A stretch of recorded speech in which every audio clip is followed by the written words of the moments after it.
The weight of stone. The frozen ridgeline stretched before them like a jagged scar against the grey January sky, but it was the shattered field telephone lying in the snow that caught Murphy's attention first. The wire had been cut cleanly, too cleanly, suggesting the Germans had withdrawn in organized fashion rather than fleeing in panic, as intelligence had suggested. Staff Sergeant Audie Murphy crouched behind the stone wall that would become his anchor point, studying the terrain through field glasses while mortar rounds whispered overhead like deadly prayers. The Vosges Mountains had been grinding down the 3rd Infantry Division for weeks now, each ridge demanding its toll in blood and exhaustion. This particular slope, designated Hill 442 on the maps back at division headquarters, controlled the valley road that supply convoys needed to reach forward positions. 3 days of fighting had already cost 2 squads their cohesion, leaving Murphy with 19 men who represented the survivors of what had once been a full-strength platoon.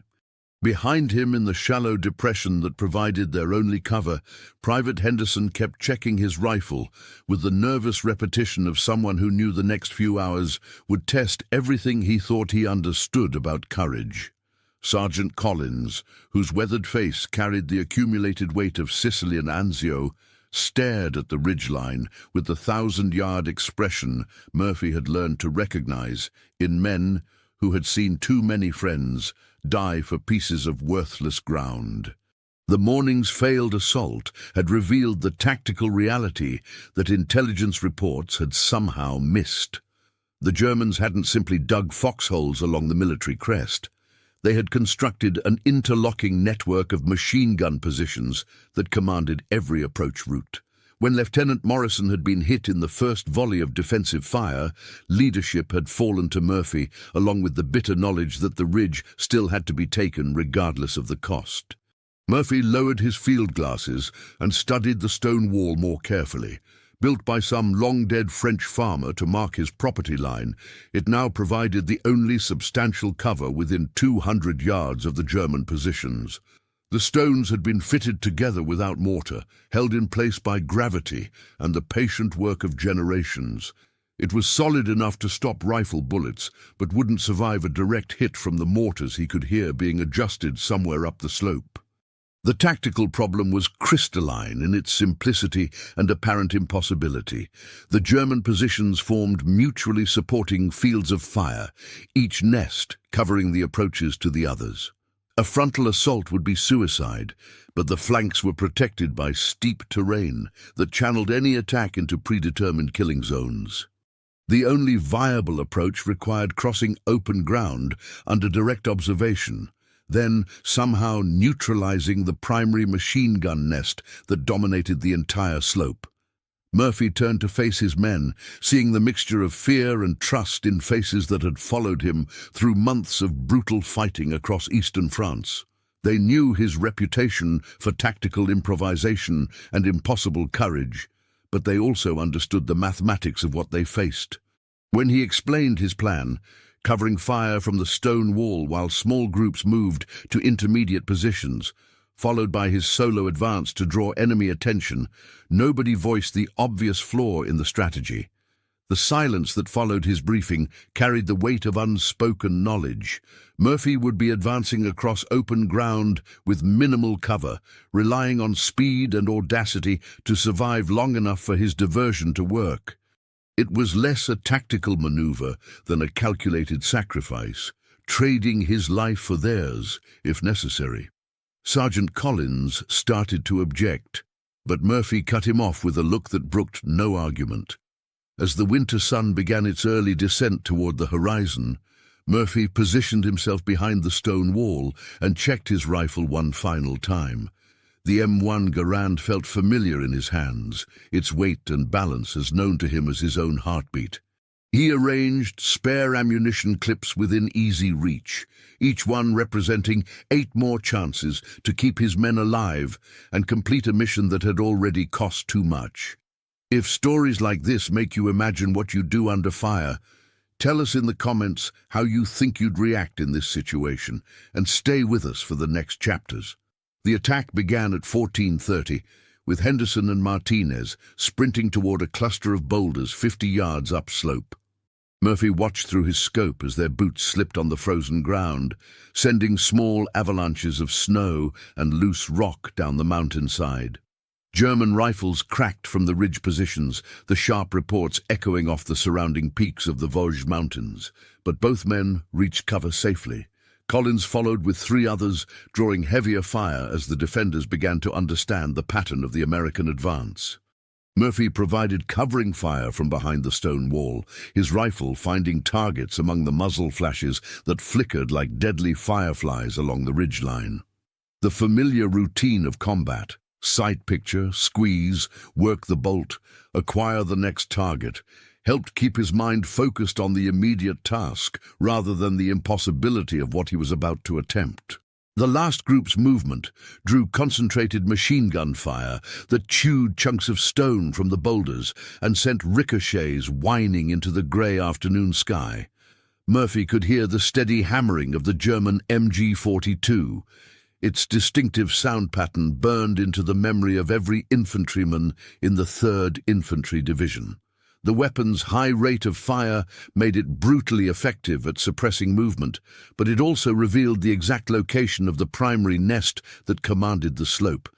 When the final pair of soldiers reached the intermediate position, Murphy rose from behind the stone wall and began his impossible advance. He moved in short rushes, using every fold in the terrain and every shadow cast by the winter clouds that drifted across the Vosges peaks. The sound of bullets passing close overhead carried a distinctive crack that he had learned to interpret. Too high, close but left, danger close but still survivable. Behind him, his men provided suppressing fire that kept some of the German heads down, but Murphy knew that his survival depended more on speed and unpredictability than on their covering shots. He sprinted between positions that shouldn't have provided adequate concealment, somehow finding paths through the killing zone that existed more in his intuition than in any tactical manual he had studied. The Germans concentrated their fire on this single audacious target, and Murphy could feel their attention focusing on him like a physical weight. Grenades began exploding around his position as he reached the base of the rock face, showering him with frozen earth and stone fragments. Above, he could see the muzzle flashes of the machine gun that had dominated this slope for 3 days, claiming American lives with methodical precision. What happened next would be analyzed in after-action reports and whispered about around campfires for decades to come. Murphy began to climb the near-vertical rock face, while rifle fire echoed off the surrounding mountains, his hands finding purchase on stone made treacherous by ice and snow. Each movement upward was a calculated gamble against gravity, enemy fire, and the limits of human endurance. Corporal Martinez, watching from the boulder field below, would later struggle to find words for what he witnessed. The official citation would describe Murphy's actions in clean, precise language that somehow missed the desperate improvisation and raw terror that made his advance possible. There had been no grand strategy, no carefully planned assault, just a young man refusing to let his friends die for a piece of frozen ground that would be forgotten by history within a generation. The machine gun nest that had seemed impregnable from below revealed itself to be a hasty position, dug into the rocky soil and reinforced with logs and sandbags. Murphy could see the crew working frantically to depress their weapon enough to engage a target that had appeared impossibly close to their position. For a moment that stretched like eternity, the tactical situation balanced on a knife's edge. Murphy eliminated the position with grenades and rifle fire, the explosions echoing across the valley like thunder.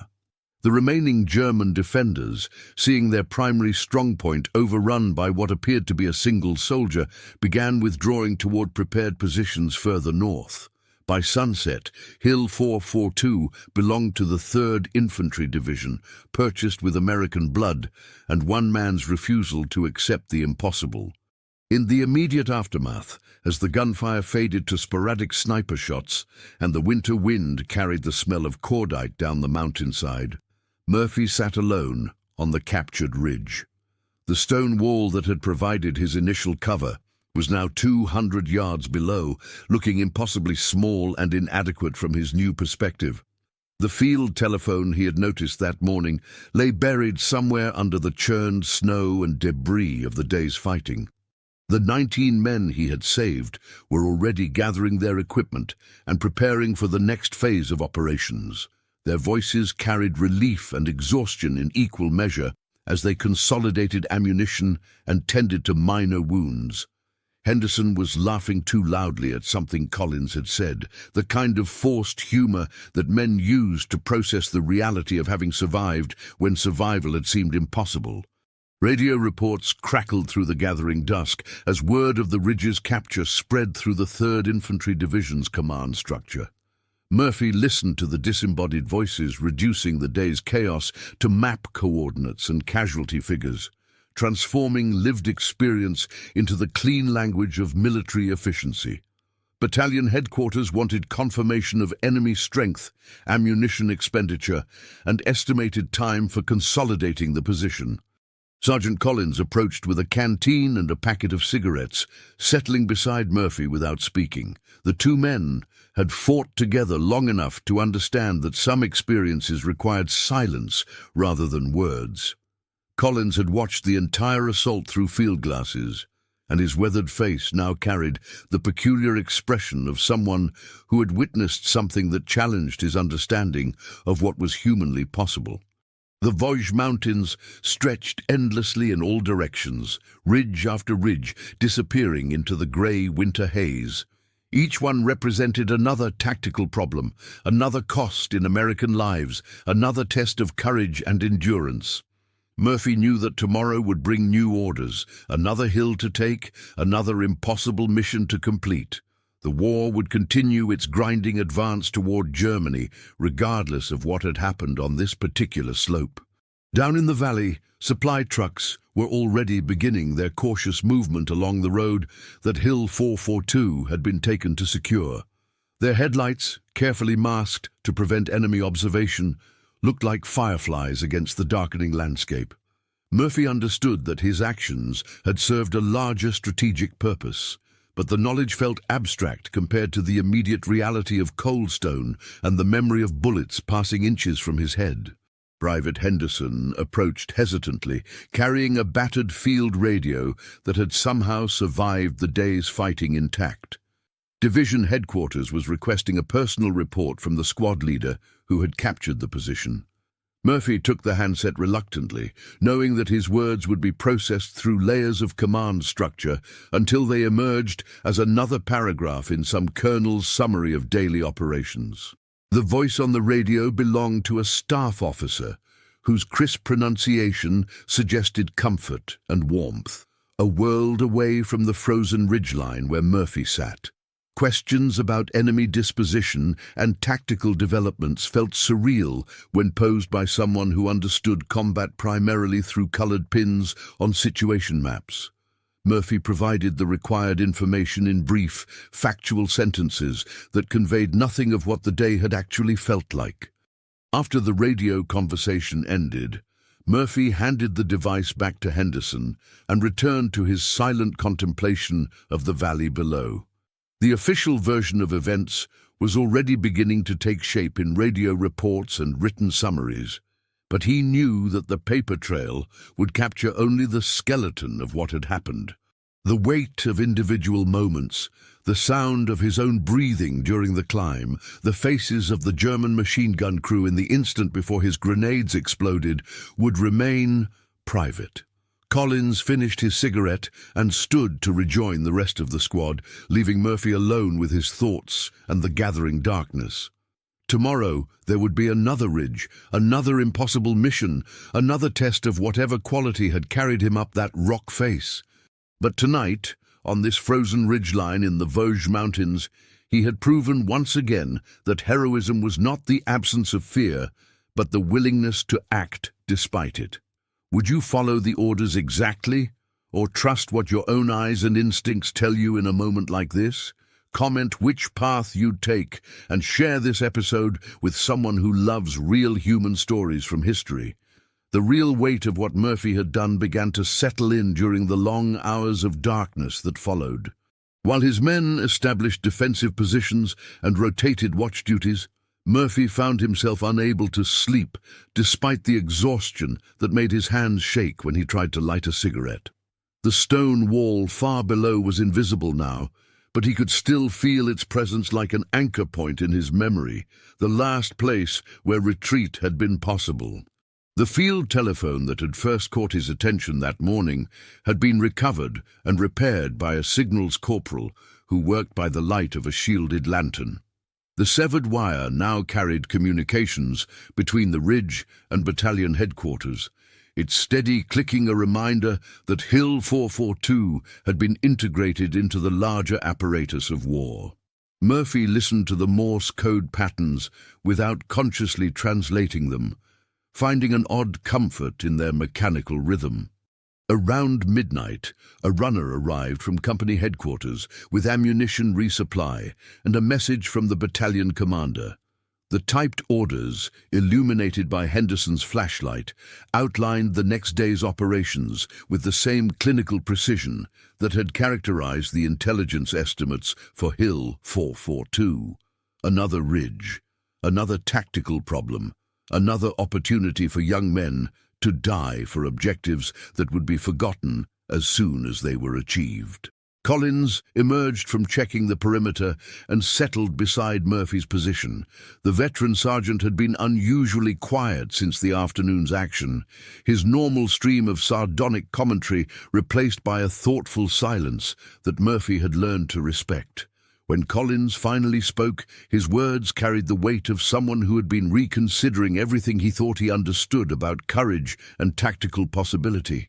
"I've been fighting since Sicily," Collins said quietly, his voice barely audible above the wind that moaned through the rocks. "Seen men do impossible things when they had to. But what you did today, that wasn't tactics. That was something else entirely." Murphy didn't respond immediately, his attention focused on the valley below, where occasional muzzle flashes marked German positions that were too distant to threaten the ridge. The 3rd Infantry Division held this piece of the Vosges Mountains now, but the cost would be tallied in morning reports that reduced human complexity to numbers and percentages. 7 wounded, 3 dead, objective secured. A successful operation by any statistical measure. The stone wall had saved his life in those first moments, providing cover while his men moved to intermediate positions. But it had also committed him to a course of action that offered no retreat, no alternative to the vertical assault that had seemed impossible from below. Murphy understood now that the wall had been both protection and trap, defining the parameters within which courage could operate. Henderson approached with coffee that had been heated over a tiny gasoline stove, the metal cup warm against Murphy's cold hands. The young soldier's face still carried the shock of someone who had witnessed something that challenged his understanding of human limitations. He started to speak several times before finding words that seemed adequate to the occasion. "How did you know it would work?" Henderson asked finally. "How did you know you could make it up that rock face with half the German army shooting at you?" Murphy sipped the bitter coffee and considered his answer carefully. The truth was that he hadn't known anything, only that staying behind the stone wall meant watching his friends die one by one while the machine gun nest continued to dominate the slope. The climb had been an act of desperate improvisation rather than calculated heroism, each handhold discovered in the moment rather than planned in advance. The official after-action report would describe his assault as a bold, flanking maneuver that exploited weaknesses in the enemy position. Citations and commendations would follow, transforming the afternoon's chaos into clean narrative lines that could be understood by staff officers and newspaper correspondents. But Murphy knew that the paper version would miss the essential truth, that courage was often indistinguishable from the simple refusal to abandon responsibility. as dawn approached and the eastern sky began to lighten over the Vosges peaks. Murphy finally managed to sleep for a few hours. His dreams were filled with the sound of his own breathing during the climb and the weight of the stone wall at his back, images that would return unpredictably for decades to come. When he woke, the field telephone was clicking steadily with new orders, and the war was ready to continue its advance toward Germany. The central secret that no citation would ever capture lay in the 3 minutes Murphy had spent pressed against the stone wall before beginning his advance, paralyzed by a fear so complete that his rifle shook in his hands. For those endless moments, the weight of 19 lives and an impossible mission had threatened to crush him beneath its magnitude. Every instinct screamed retreat. Every rational calculation suggested that advancing alone across open ground was suicide. What broke the paralysis was not courage in any heroic sense, but the sound of Henderson crying quietly behind a boulder upslope. The 18-year-old private had reached the limits of his endurance, and his muffled sobs carried across the frozen mountainside like a physical blow. Murphy realized that his men were more afraid of disappointing him than of dying, a responsibility that felt heavier than any equipment he carried. The climb itself had been a series of desperate improvisations punctuated by moments of complete terror. Halfway up the rock face, with bullets chipping stone inches from his hands, Murphy had frozen again, this time from the simple understanding that he was about to die for a piece of worthless ground in the Vosges Mountains. Only the knowledge that his men were watching, depending on his success for their own survival, had forced him to continue climbing. Collins had seen it all through field glasses, witnessing the moments when Murphy's advance had stalled and the visible effort required to force movement. The veteran sergeant understood now that heroism was not the absence of fear, but the ability to function despite terror so complete that it threatened physical collapse. What Murphy had done was less superhuman than it was brutally, recognizably human. The machine gun nest, when Murphy finally reached it, had contained 3 German soldiers younger than Henderson. Their faces in the instant before his grenades exploded would haunt his sleep for decades, not because they were enemies, but because they were boys following orders in a war that had long since lost any meaningful purpose. The citation would describe eliminating enemy resistance. Murphy would remember the look of recognition that passed between him and the machine gunner in the final second. After the position was secured and his men had advanced to occupy the ridge, Murphy had remained alone among the German dead for several minutes. The official timeline would show no gap in the action, but those missing minutes contained the emotional core of what the afternoon had cost him. He had succeeded in saving his friends and completing the mission, but the price was measured in images that would never fade and responsibilities that felt too heavy for any individual to bear. The field telephone now carried congratulations from regimental headquarters and requests for detailed tactical reports.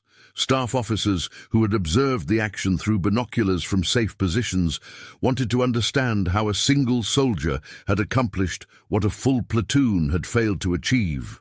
Their questions revealed the fundamental gap between those who planned operations and those who executed them at ground level. Henderson approached with word that division headquarters was preparing a commendation, possibly the Medal of Honor. The young soldier's excitement felt obscene to Murphy, who understood that medals were awarded for actions that no sane person would ever want to repeat. The stone wall behind which he had sheltered now seemed like a relic from another lifetime, though only hours had passed since he had crouched behind its protection. The 3rd Infantry Division would continue its advance through the Vosges Mountains, taking ridge after ridge in the grinding approach toward Germany. Murphy would lead his men through dozens more impossible situations, each one demanding choices that no training could prepare him for. But this afternoon on Hill 442 would remain different, not because of what he had accomplished, but because of what he had learned about the weight that extraordinary actions placed on ordinary human beings. As night fell and the sound of artillery rumbled from distant ridgelines, Murphy sat beside the restored field telephone and listened to the steady flow of military communications. The war would continue its inexorable advance regardless of individual heroism or sacrifice, grinding through lives and landscapes with mechanical indifference. What he had done mattered to 19 men and their families, but the larger conflict would be decided by logistics, industrial capacity, and strategic decisions made far from frozen mountainsides. The stone wall remained invisible in the darkness below, but its presence anchored Murphy's memory of the afternoon when he had learned that heroism was not a quality that some men possessed and others lacked, but a choice that had to be made new in each impossible moment. 3 months later, in a hospital in Nancy, where Murphy was recovering from wounds received on another nameless ridge, a correspondent from Stars and Stripes would ask him to describe his actions on Hill 442. The young soldier would struggle to find words that matched the clean, heroic narrative the reporter expected, eventually settling for brief, factual statements that revealed nothing of the afternoon's emotional cost. The resulting article would mention the stone wall only as a tactical position, missing its role as the last moment when retreat had been possible. The Medal of Honor ceremony would take place in a rear area, months after the war's end, with Murphy standing at attention while a general read citation language that transformed desperate improvisation into tactical brilliance. The words on the official document would describe his advance as bold and calculated, making no mention of the paralysis that had nearly prevented it or the price he continued to pay in sleepless nights filled with the faces of German boys younger than Henderson. Collins would survive the war and return to a hardware store in Ohio, where he would sometimes be asked about the famous soldier he had served with in the 3rd Infantry Division. The veteran sergeant would describe Murphy's technical competence and tactical ability, but he never spoke about the 3 minutes behind the stone wall or the sound of Henderson crying that had finally forced movement. Some truths were too complex for civilian understanding, too heavy for casual conversation. Henderson himself would carry his own burden of guilt for decades, convinced that his moment of weakness had forced Murphy into an impossible situation. The young soldier never understood that his vulnerability had provided the human connection necessary to break through paralyzing fear, that his need for protection had given Murphy's courage a concrete purpose.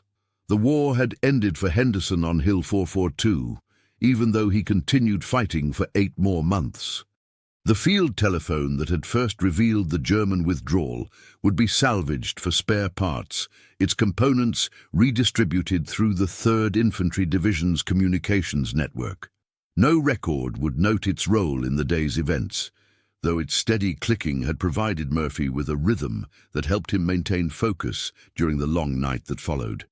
Military efficiency demanded that equipment serve multiple purposes, carrying different conversations across the same wires without memory of previous transmissions. In 1962, 17 years after the war's end, Murphy would return to the Vosges Mountains as a tourist with his wife and children. The stone wall remained intact, though a French farmer had added a wooden gate that made it easier for livestock to move between pastures. Hill 442 showed no signs of the fighting that had raged across its slopes, the scars of war healed by time and weather into gentle contours that revealed nothing of their cost in American lives. Murphy stood beside the wall for several minutes, his hand resting on stones fitted together by some long-dead farmer who had never imagined that his property boundary would become an anchor point for desperate courage. His family waited in the car while he tried to reconcile the peaceful landscape with memories that remained as sharp as winter air. The rock face he had climbed was gentler than he remembered, though this perception might have been the merciful distortion of time rather than accurate recollection. The smell of diesel exhaust from a passing truck would trigger a moment of complete recall. The sound of his own breathing during the climb, the weight of responsibility for 19 lives, the faces of boys who had died following orders in a war that had ended before they could understand its purpose. Murphy would close his eyes and see Collins watching through field glasses, Henderson's tears freezing on his cheeks, the field telephone clicking with messages that reduced human complexity to tactical coordinates. When he returned to the car, and his family asked what he had been thinking about, Murphy would smile and say that the countryside was prettier than he remembered. The stone wall would disappear in the rearview mirror as they drove toward their hotel, carrying its secrets back into the silence where such memories lived. His children would grow up knowing that their father had been a war hero, but they would never fully understand the weight that extraordinary actions placed on ordinary human beings, or the price of carrying such memories through decades of peaceful nights that were occasionally shattered by the sound of his own breathing during an impossible climb. If this story reminded you that behind every medal there's a human being carrying memories we'll never fully see, subscribe to the channel, tell us which country you watch from, and invite someone to revisit history with us in the next story.